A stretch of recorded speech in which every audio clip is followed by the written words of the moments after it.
तो अब हम डिस्कस करेंगे मेल रिप्रोडक्टिव सिस्टम के बारे में। मेल के रिप्रोडक्टिव सिस्टम में कौन कौन से पार्ट्स पार्टिसिपेट करते हैं। इसमें टेस्टिस, एसेसरी डक्ट्स के पाथ में जुड़े हुए ग्लैंड्स और एक्सटर्नल जेनेटेलिया आता है। तो जब हम देखते हैं ओवरऑल, जो सुपरफिशियली हम देखते हैं वो सिर्फ एक्सटर्नल जेनेटेलिया नजर आता है और टेस्टिस नजर आता है। जब कभी भी आप फिजिकली किसी को देखते हैं तो या तो आप पेनिस देखते हैं या फिर आप टेस्टिस देखते हैं, लेकिन आपको ये बहुत ही अच्छी तरीके से समझ में आना चाहिए कि जो इसका एनाटॉमिकल जो पाथ है उसमें बेसिक पार्ट्स होते हैं टेस्टिस से शुरू होकर के एसेसरी डक्ट्स, फिर ग्लैंड्स, फिर एक्सटर्नल जेनेटेलिया। इसके ये बेसिक पार्ट्स हैं। इन सभी चीजों को अगर हम देखने की कोशिश करें तो एक सिंप्लीफाइड डायग्राम की मदद से इस पूरी बात को समझा जा सकता है। यहां पर हम देखेंगे टेस्टिस, यहां पर आप देखिए ये है टेस्टिस, ये टेस्टिस है और यहां से शुरू होता है एसेसरी डक्ट का पार्ट। ये देखें आप, मैं यहां से आपको दिखा रहा हूं। टेस्टिस से स्पर्म्स रिलीज किए जाते हैं और ये इस रास्ते से आगे बढ़ते हुए एक्सटर्नल जेनेटेलिया, जो कि एक्सटर्नल जेनेटेलिया ये इस रीजन में होता है, यहां तक ये ट्रेवल करते हैं।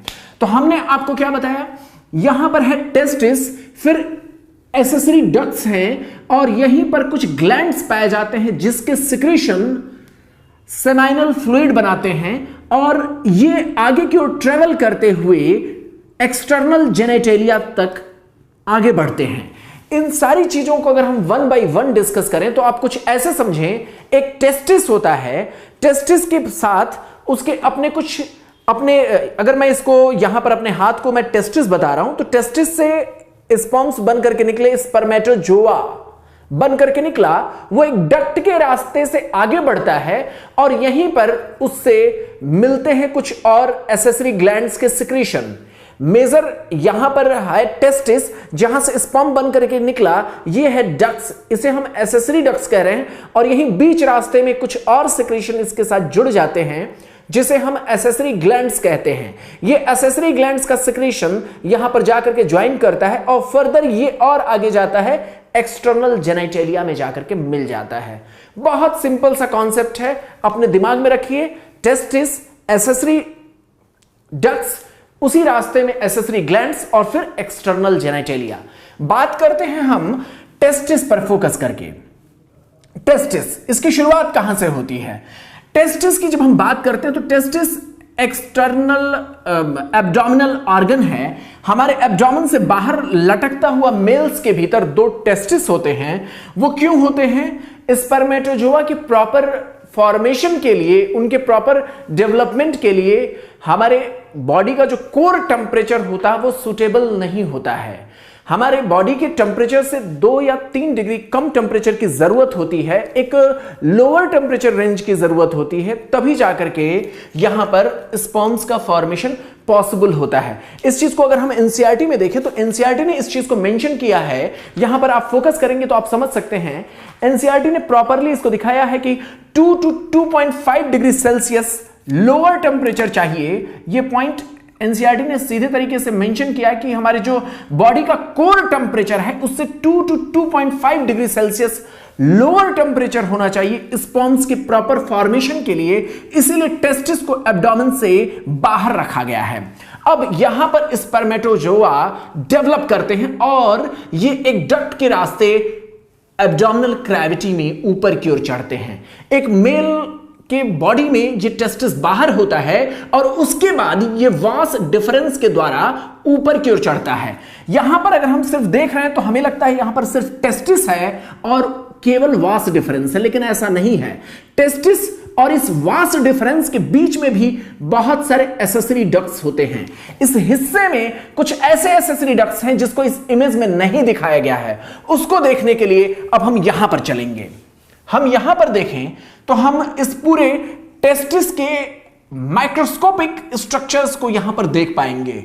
एक्चुअली टेस्टिस एक कवर्ड ऑर्गन है जिसके भीतर स्पर्म्स का फॉर्मेशन होता है, स्पर्म या स्पर्मेटोजोआ का फॉर्मेशन होता है। यह कैसे होता है उसको समझने के लिए हम जब इसके कट सेक्शन को देखते हैं तो इसके भीतर तमाम कंपार्टमेंट्स नजर आते हैं। ये कंपार्टमेंट्स की संख्या करीब 250 के करीब होती है। तो जब आप टेस्टिस को कट करके देखते हैं माइक्रोस्कोपिकली, जब इसको प्रॉपर ऑब्जर्व करने की कोशिश की जाती है तो इसमें कंपार्टमेंट्स नजर आते हैं। देखिए मैंने एक कंपार्टमेंट यहां पर दिखाया है। इस कंपार्टमेंट के भीतर एक ट्यूब्यूल होती है, तो इस कंपार्टमेंट को हम कहते हैं टेस्टिकुलर लॉब्यूल। क्या कहते हैं? टेस्टिकुलर लॉब्यूल कहते हैं। और एक टेस्टिस के भीतर इसकी संख्या करीब 250 तक होती है। तो टेस्टिकुलर लॉब्यूल्स की संख्या 250 लॉब्यूल्स के बराबर होती है। तो एक टेस्टिस को जब हम कट करते हैं तो उसमें इनकी संख्या आपको समझ में रखना ही है और इनके नंबर्स भी याद रखने हैं। तो इसमें 250 कंपार्टमेंट्स जिनको हम टेस्टिकुलर लॉब्यूल्स कहते हैं। तो ये 250 नंबर्स आपको पता होना चाहिए। आगे अब हम फोकस करें तो यहां पर हम देखेंगे कि ये लॉब्यूल के भीतर यहां पर आप कन्वॉल्यूटेड मींस उलझी हुई एक स्ट्रक्चर देख रहे हैं। ये उलझी हुई स्ट्रक्चर काफी मायने रखती है क्योंकि यही प्राइमरी साइट है जहां पर स्पॉन्स का फॉर्मेशन होता है। तो ये जो उलझी हुई स्ट्रक्चर है जो आपको यहां पर दिखाई दे रही है, ये है सेमिनिफेरस ट्यूब्यूल्स। क्या है ये? Seminiferous tubules. एक टेस्टिकुलर लॉब्यूल्स के भीतर, टीएल जिसको मैं कह रहा हूं, ये टेस्टिकुलर लॉब्यूल है। इस टेस्टिकुलर लॉब्यूल के भीतर 1 to 3, 1 से लेकर 3 तक सेमिनिफेरस ट्यूब्यूल्स पाए जाते हैं। तो इस तरीके से हम कहें ओवरऑल एक टेस्टिस के भीतर मैक्सिमम कितने सेमिनिफेरस ट्यूब्यूल्स हो सकते हैं?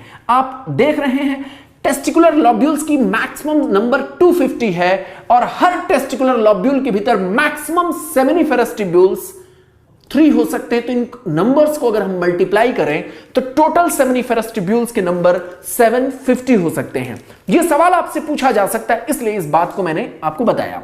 अब आप यह समझ पा रहे हैं कि एक लॉब्यूल के भीतर 1 से 3 तक सेमिनिफेरस ट्यूब्यूल्स पाए जाते हैं। इस सेमिनिफेरस ट्यूब्यूल्स में स्पर्म का डेवलपमेंट होता है और यहां से स्पर्म या स्पर्मेटोजोआ ऊपर की ओर चढ़ता है। यह ऊपर की ओर यहां पर जब चढ़ता है तो ये वास एफरेंस में पहुंचने की कोशिश करता है वाया रेटिटेस्टिस। रेटिटेस्टिस के माध्यम से ये वास एफरेंस में पहुंचने की कोशिश करता है। तो आप इस पाथ को देखने की कोशिश करें, इस पूरे रीजन को आपको फोकस करना होगा। यहां पर देखें सेमिनिफेरस ट्यूब्यूल से ऊपर की ओर यहां पर जब स्पर्म्स डेवलप हो चुके हैं तो वो ऊपर की ओर चढ़ते हैं, पहले रेटिटेस्टिस में पहुंचते हैं और रेटिटेस्टिस से ये वास एफरेंस, जिसको वीई मैंने दिखाया, वास एफरेंस में पहुंचते हैं। आपको बता दें ये जो टेस्टिस की कवरिंग होती है उसकी लिमिट यहां तक है। वास एफरेंस के भीतर के सारे पार्ट टेस्टिस के भीतर होते हैं। तो यहां पर आप देख सकते हैं सेमिनिफेरस ट्यूब्यूल्स, रेटिटेस्टिस, ये टेस्टिस के भीतर का पार्ट है। यहां से वास एफरेंस एक्सपोज होगा, बाहर की ओर निकलेगा और ये एपिडिडाइडिमिस में खुलता है। तो वास एफरेंस किस में खुला? एपिडिडाइडिमिस में। और ये वास एफरेंस एपिडिडाइडिमिस में खुलता है और आगे ये एपिडिडाइडिमिस वास डिफरेंस में जाकर के खुलता है। तो इसके पाथ में हमने क्या देखा? सबसे पहले देखा सेमिनिफेरस ट्यूब्यूल्स, फिर क्या देखा? रेटिटेस्टिस। रेटिटेस्टिस हमने देखा। रेटिटेस्टिस किसमें आगे जाकर के खुलता है? वास एफरेंस। वास एफरेंस किसमें जाकर के खुलता है? एपिडिडाइडिमिस में। एपिडिडाइडिमिस किसमें जाकर के खुलता है? वास डिफरेंस में। ये पूरे पाथ को एनसीईआरटी ने लिखा तो है लेकिन समझाया नहीं है। तो आपको, जैसा कि मैंने आपको बताया कि ये जो इतना पार्ट है ये बहुत क्लियर दिखता नहीं है। अगर आप सुपरफिशियल, अगर आप मेल रिप्रोडक्टिव सिस्टम के जब आप स्ट्रक्चर को देखते हैं तो इतना पार्ट छुपा हुआ होता है, ये भीतर होता है, ये दिखता नहीं है। आपको सिर्फ वास डिफरेंस से आगे का पार्ट दिख रहा है। तो इसके भीतर के पार्ट को समझाने के लिए मैंने इस इमेज की मदद लिया। आपको मैंने बताया कि टेस्टिस से अब यहां तक के पार्ट में आप देख सकते हैं, यहां पर हमने टेस्टिस को दिखाया है कि स्क्रॉटम में लटका हुआ पार्ट है टेस्टिस, यहां से स्पर्मेटोजोआ अब चढ़ रहे हैं वास डिफरेंस में। आप देखेंगे वास डिफरेंस है, वही वास डिफरेंस अब एब्डोमिनल कैविटी में चढ़ेगा। ये असेंड करता है एब्डोमिनल कैविटी में। यहां पर देखें ये असेंड कर रहा है एब्डोमिनल कैविटी में। ये एब्डोमिनल कैविटी में वास डिफरेंस ऊपर की ओर चढ़ता है और यूरिनरी ब्लैडर के ऊपर एक कर्व बनाता है। इसके पाथ को आप ट्रेस करते हुए चलेंगे तो आप देखेंगे ये यूरिनरी ब्लैडर के ऊपर कर्व बनाते हुए फिर आप देखेंगे ये यूरिनरी ब्लैडर के पीछे पहुंचता है और यहां पर ये सेमाइनल वेसाइकल्स के डक्ट के साथ मिल जाता है। तो यहां पर इसके साथ अब जुड़ेगा सेमाइनल वेसाइकल्स। सेमाइनल वेसाइकल्स जैसे आप कहते हैं ना मेल का जो फ्लूइड जो लिक्विड जो सीमेन जो निकलता है वो इसी से जुड़ा हुआ नाम हम यहां पर रखे हैं सेमाइनल वेसाइकल्स, सेमेन का वेसाइकल्स। तो जाहिर सी बात है इसका बड़ा इंपॉर्टेंस होता है सेमेनल वेसाइकल्स का। एक बहुत बड़ा जो सेमेनल फ्लूइड है, सीमेन का जो फ्लूइड है वो सेमेनल वेसाइकल्स के सिक्रेशन से का उसमें कंट्रीब्यूशन होता है। तो मेरे कहने का मतलब यह था कि यहां से वास डिफरेंस ऊपर की ओर चढ़ा, यूरिनरी ब्लैडर के ऊपर एक कर्व बनाया, ये कर्व आगे जाकर के सेमाइनल वेसाइकल्स के डक्ट के साथ जुड़ जाता है। सेमाइनल सीमेन से जुड़ा हुआ शब्द है, इसमें यह नाम इसलिए रखा गया क्योंकि सीमेन का मैक्सिमम पार्ट या आप ये कह लें कि एक बड़ा कंट्रीब्यूशन सेमाइनल वेसाइकल्स का होता है। तो सेमाइनल वेसाइकल्स के सिक्रीशन अब इस स्पर्मेटोजोआ के साथ जुड़ जाते हैं। आप देखेंगे यहां से अब ये दोनों एक साथ मिक्स हो गए और ये आगे की ओर एक डक्ट के रूप में ट्रेवल करते हैं जिसे हम कहते हैं इजैकुलेटरी डक्ट। इजैकुलेटरी डक्ट यहां पर इसका नाम दिया गया। अब यहां पर आगे ये देखें आप इजैकुलेटरी डक्ट, यहां पर क्या हुआ, सेमाइनल वेसाइकल्स की डक्ट और वास डिफरेंस दोनों आकर के जुड़ गई। अब कॉमन नाम हो जाता है इजैकुलेटरी डक्ट का। यहीं पर आपको समझना होगा अब ये इजैकुलेटरी डक्ट यूरेथ्रा में जाकर के खुलता है। किस में जाकर के खुलता है? यूरेथ्रा में। यूरिनरी ब्लैडर की अगली जो डक्ट होती है वो है यूरेथ्रा। यहां से इजैकुलेटरी डक्ट अब खुल जाता है यूरेथ्रा में और अब आप देख सकते हैं कि यहां से जो अगला पार्ट है वो यूरोजेनाइटल आप पार्ट कहेंगे क्योंकि यही यूरिनरी ट्रैक का भी पार्ट है और यही सेमाइनल फ्लूइड का भी पार्ट है। तो आप यहां पर देख सकते हैं मेल में एक खास चीज होती है कि इसका जो जेनाइटल ट्रैक है इसके आगे उसी रास्ते से यूरिन भी पास करता है और उसी रास्ते से सीमेन भी पास करता है। इस हिस्से पर आपको फोकस करना बहुत ज्यादा जरूरी इसलिए है क्योंकि सेमाइनल वेसिकल्स जो एक पहली डक्ट है उसका सिक्रीशन यहां पर ऐड ऑन होता है स्पर्मेटोजोआ के साथ। तो एक जो ग्लैंड जो बहुत खास ग्लैंड है उसका सिक्रीशन अब यहां पर ऐड हुआ, पहला ग्लैंड। यहीं पर प्रोस्टेट ग्लैंड है उसका सिक्रीशन भी अब स्पर्मेटोजोआ के साथ ऐड होगा। अब तीसरी ग्लैंड है यहीं पर आगे की ओर बल्बो यूरेथ्रल ग्लैंड। तो बल्बो यूरेथ्रल ग्लैंड एक छोटी सी ग्लैंड होती है, इसका बहुत बड़ा कंट्रीब्यूशन नहीं माना जाता है। बल्बो यूरेथ्रल ग्लैंड एक छोटी सी ग्लैंड है जो अपने सिक्रीशन को इस सीमेन में ऐड करती है। बेसिक जो सिक्रीशंस हैं वो सेमाइनल वेसिकल्स और प्रोस्टेट के ही सिक्रीशंस इसमें ऐड ऑन होते हैं। बल्बो यूरेथ्रल जो ग्लैंड है, बल्बो यूरेथ्रल ग्लैंड का सिक्रीशन बहुत थोड़ा होता है लेकिन यह भी इसमें कंट्रीब्यूशन देता है।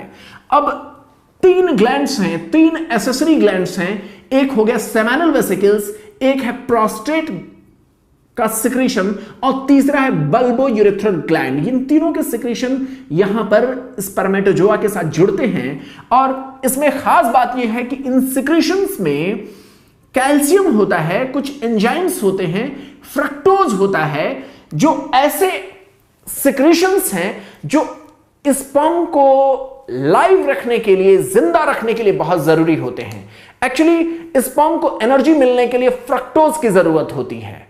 इसके अलावा स्पर्मेटिक फ्लूइड जो है, स्पर्म जिस फ्लूइड के साथ यानी सेमाइनल फ्लूइड जिसको हम कह सकते हैं, जो सीमेन का जो फ्लूइड है उसका नेचर एल्कलाइन बनाने के लिए कैल्शियम की जरूरत होती है और भी कैल्शियम के अपने यूज हैं।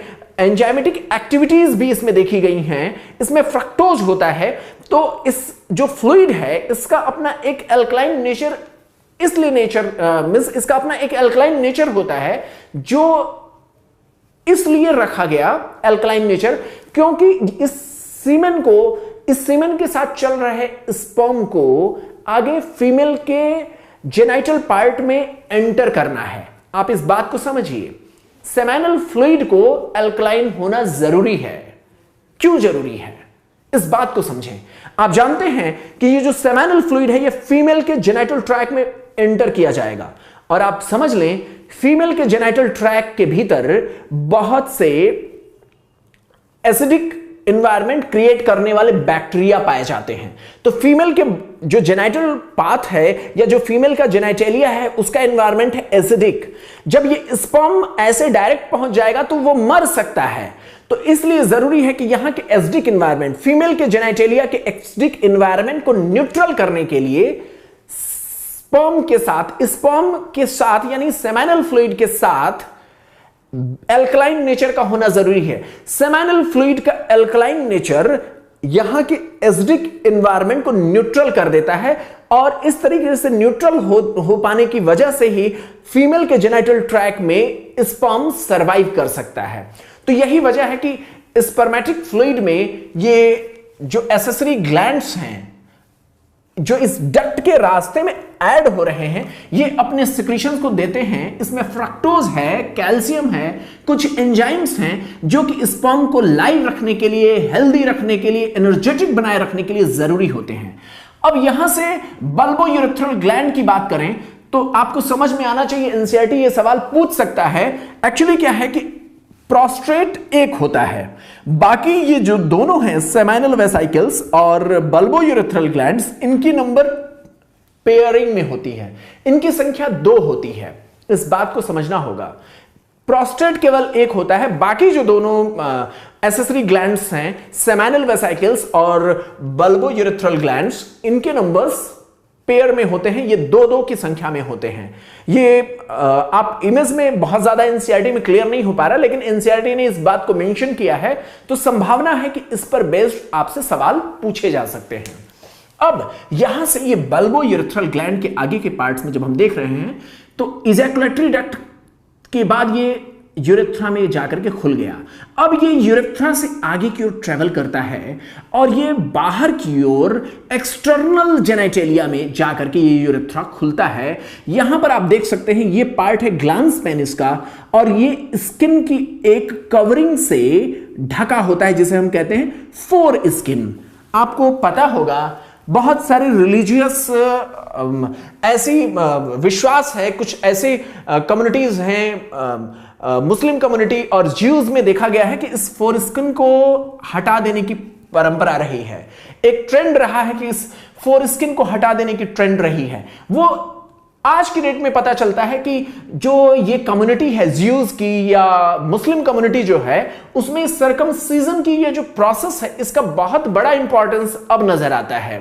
इसकी वजह से, सर्कमसीजन की वजह से ज्यूज और मोहम्मडन्स में एचआईवी के द्वारा होने वाले इंफेक्शन के चांसेस कम होते हुए पाए गए हैं।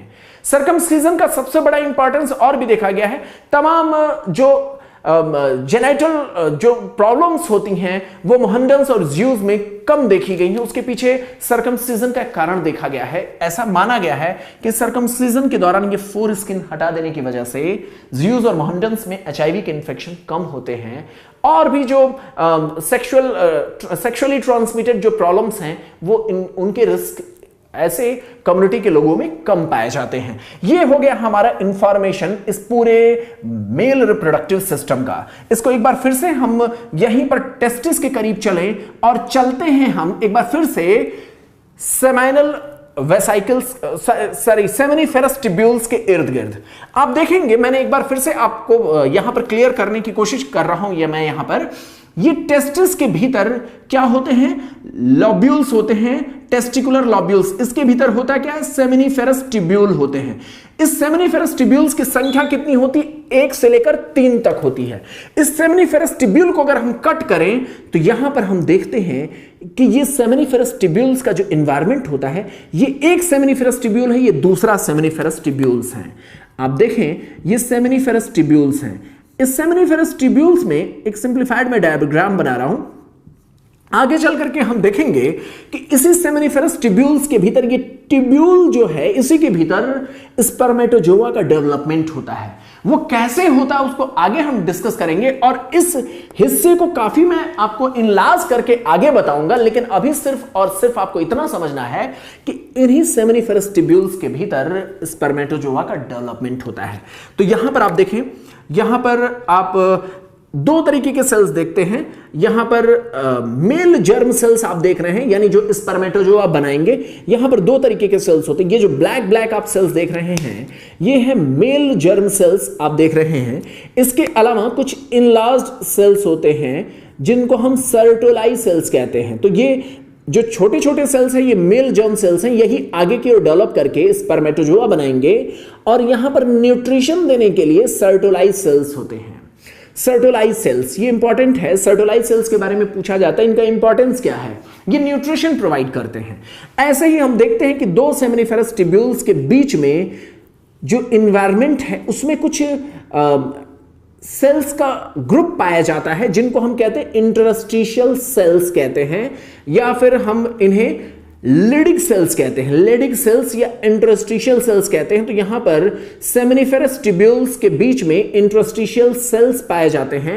इन इंटरस्टिशियल सेल्स का अपना इंपॉर्टेंस होता है, जहां सर्टोलाई sales in male germ cells को, MGC जिनको मैंने लिखा है, ये मेल जर्म सेल्स हैं, उनको न्यूट्रिशन प्रोवाइड करने का काम सर्टोलाई सेल्स करता है। वहीं इंटरस्टिशियल सेल्स एंडोक्राइन सिक्रीशन करते हैं, ये मेल एंड्रोजन्स का सिक्रीट करते हैं। आप जानते हैं कि टेस्टिस से एक रिलीज होने वाला बहुत ही इंपॉर्टेंट हार्मोन है टेस्टोस्टेरॉन। वो टेस्टोस्टेरॉन इसी इंटरस्टिशियल सेल्स के द्वारा रिलीज किया जाता है। तो ये इंटरस्टिशियल सेल्स की खास बात ये होती है कि ये सेमिनिफेरस ट्यूब्यूल्स के बीच में पाए जाते हैं, और ये हार्मोन्स रिलीज करते हैं जिनका नाम है टेस्टोस्टेरॉन। तो ये किससे रिलीज हो रहा है? इंटरस्टिशियल सेल से या लिडिक सेल से रिलीज होते हैं। ये बात हमने समझ लिया। अब हम जितनी भी बातों को डिस्कस किए हैं उसको एक बार फिर से देख लें, एक बार फिर से हम रिवाइज कर लेते हैं। टेस्टिस, टेस्टिस कहां पाया जाता है? स्क्रोटम में पाया जाता है।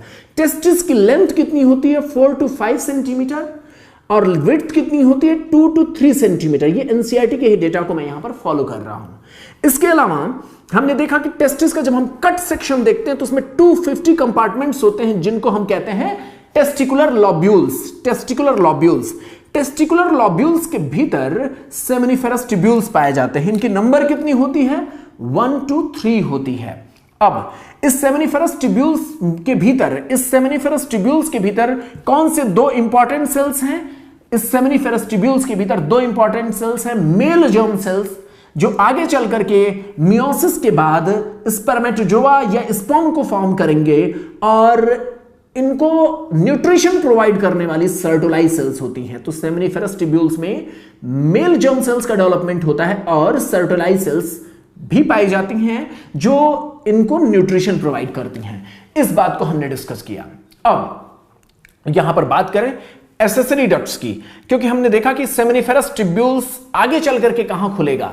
तो हमने इमेज में आपको दिखाया था कि यहां पर अब आगे के पाथ में कुछ एसेसरी डक्ट्स हैं, और वहीं उन्हीं डक्ट्स में कुछ ग्लैंड्स आपको देखने को मिलेंगे। तो यहां पर एसेसरी डक्ट्स क्या होता है? सेमिनिफेरस ट्यूब्यूल्स खुलते हैं रेटेटेस्टिस में, रेटेटेस्टिस खुलता है वास एफरेंशिया में, वास एफरेंशिया खुलता है एपिडिडाइडमिस में, एपिडिडाइडमिस किस में खुलता है? वास डिफरेंस में। तो यहां पर अब हम आगे देखेंगे सेमिनिफेरस ट्यूब्यूल्स वास एफरेंस में खुलता है, रेटेटेस्टिस इसके बीच के रास्ते में आपने स्ट्रक्चर देखा था। अब ये वास एफरेंस खुलता है, वास एफरेंशिया या वास एफरेंस किस में खुलता है? एपिडिडाइडमिस में। एपिडिडाइडमिस किस में खुला? वास डिफरेंस में। वास डिफरेंस और सेमेनल वेसाइकल्स के ये दोनों डक्ट्स हैं, वास डिफरेंस और सेमेनल वेसाइकल्स के डक्ट्स जो है इजैकुलेटरी डक्ट बनाते हैं, और आगे ये यूरेथ्रा में ओपन होते हैं। ये पॉइंट आप इस तरीके से एक लाइन डायग्राम के द्वारा आपने समझे, और यहीं पर मैंने आपको बताया कि ये जब यूरेथ्रा में ओपन होता है इजैकुलेटरी डक्ट, तो आपको इसी टर्नल पाथ पे वास डिफरेंस के लास्ट पार्ट पर आपको धीरे धीरे करके एक एक करके आपको 3 एसेसरी ग्लैंड्स आपको देखने को मिले थे। पहला आपने यहीं पर इमेज में देखें कि वास डिफरेंस सेमेनल वेसिकल्स यहां पर देखिए कि सिक्रीशन आगे यहां पर इससे जुड़ता है, प्रोस्टेट का सिक्रीशन यहां पर जुड़ता है, और आप यहां पर बल्बो यूरेथ्रल ग्लैंड के सिक्रीशन को आप देखते हैं। आपको बता दें मेल में एक बहुत ही कॉमन कैंसर है जो कि ओल्ड एजेस में देखने को मिलता है, वो होता है प्रोस्टेटिक कैंसर, प्रोस्टेट का कैंसर। आप कई बार अपने घर में देखते होंगे कि बहुत सारे जो हमारे घर में जो दादाजी या जो एज्ड पर्सन हैं, जो बड़े उम्र के लोग हैं, उनमें आप देखते होंगे उनको रात में थोड़ा थोड़ा करके कई बार यूरिन जाने की टेंडेंसी होती है, उनका यूरिनेशन भी प्रॉपर नहीं हो पाता है। ये बात मैं इसलिए आपको बता रहा हूं क्योंकि उनके पेन को कोई समझ नहीं पाता है, लेकिन उनको क्या होता है, प्रोस्टेटिक हाइपरप्लेजिया होती है, प्रोस्टेट ग्लैंड बढ़ चुका होता है। तो ऐसे लोगों को प्रॉपर ट्रीटमेंट की जरूरत होती है, हमें उनकी मदद करनी चाहिए। कई बार होता क्या है कि वो प्रॉपर यूरिन उनका पास नहीं होता है, और वो रात में कई बार यूरिन को पास करने के लिए, कंफर्टेबल होने के लिए कई बार यूरिन जाने की कोशिश करते हैं, यूरिन भी प्रॉपरली पास नहीं करता, और जब वो पूरी तरीके से उनका यूरिन पास भी नहीं होता, और जब वो वॉशरूम से जब लौटते हैं तो आप देखेंगे उनके कपड़े को देखेंगे तो उसमें ड्रिबलिंग होती है, थोड़ी देर तक उनके जो अपने कपड़े हैं वो भी खराब हो जाते हैं। कई बार ऐसा होता है कि ये प्रोस्टेट ग्लैंड इतना बढ़ चुका होता है कि ये इस पूरे यूरेथ्रा के पार्ट को चोक कर देता है, कंडेंस कर देता है, तो यूरिन आगे बिल्कुल पास नहीं कर पाता, बहुत पेन होता है। तो ये बुढ़ापे की एक बड़ी तकलीफ देह बीमारी है प्रोस्टेटिक हाइपरप्लेजिया, और इस दौरान प्रोस्टेटिक कैंसर भी हो सकता है। हालांकि इस वजह से बहुत ज़्यादा ये खतरनाक सिचुएशन नहीं होती कि प्रोस्टेटिक कैंसर, लेकिन फिर भी बहुत तकलीफ देह होती है क्योंकि यूरिन पास नहीं हो पाता है। तो ये एक कैंसर है। अगर आपके घर में इर्द गिर्द कोई हो तो इन सारी चीज़ों पर आपको थोड़ी जागरूकता होनी चाहिए, क्योंकि ये एक बुढ़ापे की बीमारी है जिस पर हम जनरली अवॉइड करते हैं, हम ध्यान नहीं देते हैं। तो ये प्रोस्टेटिक हाइपरप्लेजिया की वजह से होता है। अब के डिस्कशन में हम लोगों ने क्या क्या डिस्कस किया? हमने डिस्कस किया मेल जेनिटल सिस्टम के बारे में। हमने देखा कि किस तरीके से टेस्टिस के भीतर का एनवायरनमेंट क्या होता है, कैसे सेमिनिफेरस ट्यूब्यूल्स के भीतर कैसे स्पर्म्स का डेवलपमेंट होता है, कैसे वहां से स्पर्म आगे ट्रेवल करते हैं एक्सेसरी डक्ट्स के माध्यम से, आगे कैसे उसमें जुड़ता है एक्सेसरी ग्लैंड, और उसके बाद कैसे एक्सटर्नल जेनिटेलिया का एनवायरनमेंट होता है। एक बात और भी बता दें कि जो एक्सटर्नल जेनिटेलिया, जो पेनिस है, पेनिस इसमें ये एक्चुअली इसमें ब्लड जब ये इरेक्ट होता है तो उस दौरान इसमें हार्डनेस आती है। आप जानते हैं जब इसका माइक्रोस्कोपिक स्ट्रक्चर जब इसमें देखा गया तो इसमें देखा गया है कि ब्लड के फिल होने की वजह से ये हार्ड होता है। इस चीज के बारे में एनसीईआरटी ने ज्यादा बताया नहीं, लेकिन हम आपके अगले डिस्कशन में हम इसके बारे में थोड़ा सा आपको जानकारी देंगे किस तरीके से सेक्सुअल प्रोसेस के दौरान पेनिस का इरेक्शन होता है, कैसे कुछ मेडिसिन होती हैं इसमें हेल्प करती हैं इरेक्शन को लॉन्ग टाइम बनाने के लिए। इन सारी बातों पर हम एक डिस्कशन करेंगे नेक्स्ट लेक्चर में। लेकिन अभी का जो पार्ट है इसमें आपको समझना है कि मेल का जो रिप्रोडक्टिव सिस्टम है इसके कितने पार्ट्स हैं। इसमें आगे फिजियोलॉजिकल एस्पेक्ट पर हम नेक्स्ट लेक्चर में ही डिस्कस करेंगे, जिसमें हम देखेंगे कि सेमिनिफेरस ट्यूब्यूल के भीतर कैसे मियोसिस के दौरान, मियोसिस की प्रोसेस के बाद स्पर्म का डेवलपमेंट होता है। इन सारी चीजों को हम नेक्स्ट लेक्चर में डिस्कस करेंगे। यहां पर जितनी भी बातें हम लोगों ने डिस्कस किया इसको एक बार अच्छे तरीके से समझ लीजिएगा, क्योंकि एक्सेसरी डक्ट कौन कहां कैसे खुलता है इस पर बेस्ड आपसे सवाल पूछे जाएंगे, और यहां पर कौन सा डक्ट है, कौन सी ग्लैंड है, इमेज पर भी बेस्ड आपसे सवाल पूछा जा सकता है। इसलिए यह सेक्शन बहुत ही इंपॉर्टेंट है।